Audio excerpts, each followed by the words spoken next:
Assalamualaikum warahmatullahi wabarakatuh.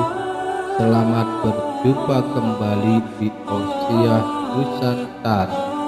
Jangan lupa subscribe, share, like, and comment agar channel kami semakin berkembang dan mudah-mudahan bisa menambah ilmu serta wawasan kita semua. Perlu diketahui bahwa Sri Baduga Maharaja Prabu Siliwangi merupakan seorang raja dari Pakuan Pajajaran. Beliau menikah dengan Nyi Subang Larang. Dari pernikahan tersebut, mereka mempunyai 3 orang anak. Yang pertama yaitu Pangeran Cakrabuana, yang kedua Nimas Larasantang. Ketika beliau naik haji, kemudian namanya diganti menjadi Syarifah Budaim. Anak bungsu dari Prabu Siliwangi yaitu Prabu Kian Santang. Baiklah pemirsa, kita langsung saja untuk menyimak tentang pertemuannya Prabu Kian Santang dengan Sayyidina Ali bin Abi Thalib karamallahu wajhah.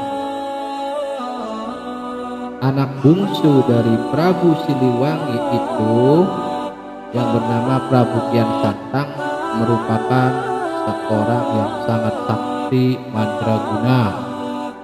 Ketika masih muda, beliau selalu belajar ilmu bela diri maupun ilmu kanuragan yang menyatu dengan karakter seorang ayahnya, yaitu Prabu Siliwangi. Sebagai anak dari salah satu raja terbesar di Nusantara, otomatis Prabu Kian Santang mewarisi banyak bakat dari ayahnya, baik dari perilakunya maupun tentang fisik dari Prabu Kian Santang tersebut. Beberapa sumber mengatakan dia itu sangat tampan sekali, mukanya sangat bercahaya, dan apabila dia berjalan, para wanita seakan-akan terkagum melihat ketampanan Prabu Kian Santang. Dikisahkan konon Prabu Kian Santang itu ketika berkelahi dengan siapapun tidak pernah mendapatkan luka apapun. Dari pertarungan manapun, dari pendekar manapun, beliau sangat sakti mandraguna. Bahkan senjata yang sangat tajam pun beliau tidak pernah menyentuh sama sekali di tubuhnya. Menurut beberapa sumber, ketika Prabu Kian Santang menginjak usia pada umur 22 tahun, beliau sudah diangkat menjadi seorang dalam keraton. Dalam keraton tersebut adalah suatu jabatan penting bagi pemerintahan Pajajaran pada saat itu. Hal ini membuktikan bahwa seorang Prabu Kian Santang memang sejalan dengan apa yang banyak dikisahkan dalam cerita-cerita rakyat. Prabu Kian Santang memiliki kapasitas diri yang luar biasa hingga akhirnya dipercaya menjadi salah satu pejabat tinggi keraton pada saat usianya yang masih sangat muda. Pada saat menginjak usia 33 tahun, Prabu Kian Santang sudah menjadi seorang pria yang sangat matang, baik itu keilmuannya maupun kanuragan yang didapatinya. Tetapi tetap saja tidak ada seorang pun yang mampu berhasil mengalahkannya atau melukainya. Hal ini membuat semakin penasarannya Prabu Kian Santang ingin mencoba mencari tahu sampai mana batas kekuatannya itu sendiri. Ia pun meminta bantuan kepada ayahnya untuk menemukan orang yang sanggup menandingi dirinya. Setelah berbicara kepada ayahnya, yaitu Prabu Siliwangi, kemudian Prabu Siliwangi pun mengumpulkan para ahli nujum untuk menemukan orang sakti yang bisa mengalahkan putranya tersebut. Kemudian muncullah seorang kakek tua yang bisa menemukan orang sakti tersebut. Konon kakek itu berkata bahwa orang yang dicari-cari oleh Prabu Kian Santang itu berada di negeri yang sangat jauh, yaitu di daerah Mekah. Kemudian kakek itu melanjutkan pembicaraannya bahwa di daerah Mekah tersebut ada seseorang yang gagah berani dan sangat karismatik dan sangat sakti. Orang yang sangat sakti tersebut bernama Sayyidina Ali bin Abi Thalib karamallahu wajhah. Sontak saja mendengar perkataan dari sang kakek, Prabu Kian Santang seketika mengatakan ingin bertemu dengan Sayyidina Ali. Tetapi kakek tua tadi mengungkapkan bahwa jikalau Prabu Kian Santang ingin bertemu dengan Sayyidina Ali, maka sang Prabu harus menjalani 2 syarat terlebih dahulu. Yang pertama, sang Prabu harus melakukan serangkaian meditasi selama 40 hari di ujung kulon. Kemudian sang Prabu harus mengganti namanya menjadi Galantrang Setra. Tanpa pikir panjang, Prabu Kian Santang pun memenuhi 2 syarat yang diminta oleh sang kakek tersebut.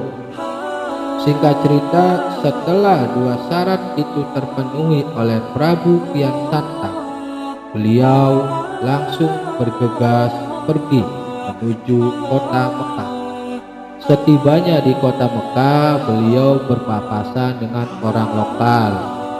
Orang lokal tersebut ditanya oleh Prabu Kian Santang dengan maksud bahwa dirinya ingin bertemu dengan Sayyidina Ali. Mendengar pertanyaan tersebut, Prabu Kian Santang itu sangat beruntung karena orang lokal tersebut sangat mengenali sekali tentang siapa itu Sayyidina Ali dan bersedia mengantar Prabu Kian Santang ke tempat tinggalnya. Tetapi sebelum orang lokal tersebut mengantarkannya, ia meminta kepada Prabu Kian Santang untuk mencabut sebuah tongkat yang tertancap di tanah terlebih dahulu. Saat itu juga Prabu Kian Santang pun langsung menyanggupi. Kemudian beliau langsung mencabut tongkat yang diminta oleh orang lokal tersebut. Akan tetapi pada saat Prabu Kian Santang ingin mencabut tongkat tersebut, ternyata beliau tidak mampu. Bahkan berbagai cara, berbagai ilmu yang dia miliki sudah dikerahkan semua, tetapi tetap saja dia tidak mampu. Malah yang terjadi, kaki Prabu Kian Santang terperosok masuk ke dalam tanah dan tubuhnya mengeluarkan keringat darah.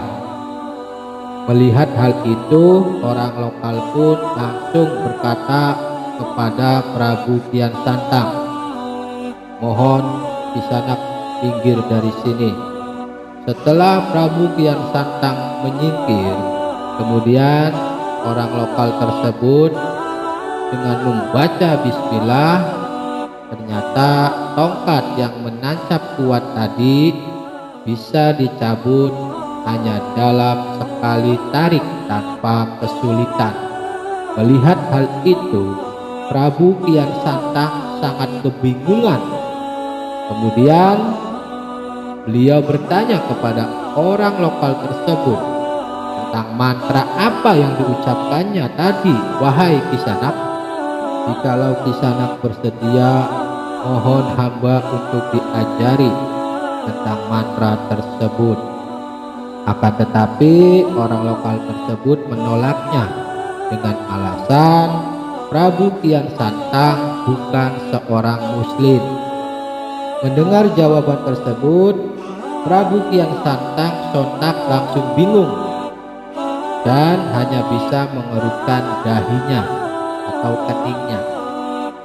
Kemudian tiba-tiba ada seseorang yang lewat di depan mereka sambil menyapa dengan ucapan, "Assalamualaikum ya Sayyidina Ali."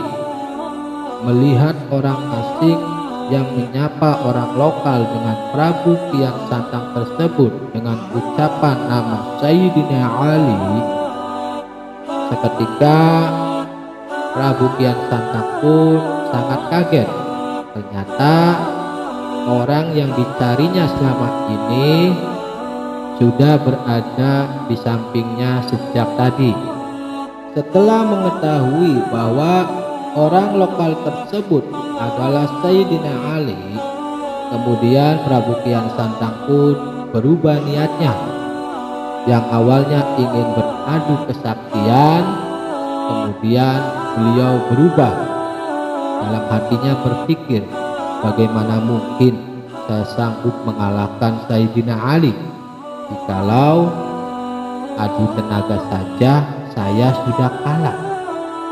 Akhirnya selama berada di Mekah, Prabu Kian Santang belajar dan berguru kepada beliau, yaitu Sayyidina Ali.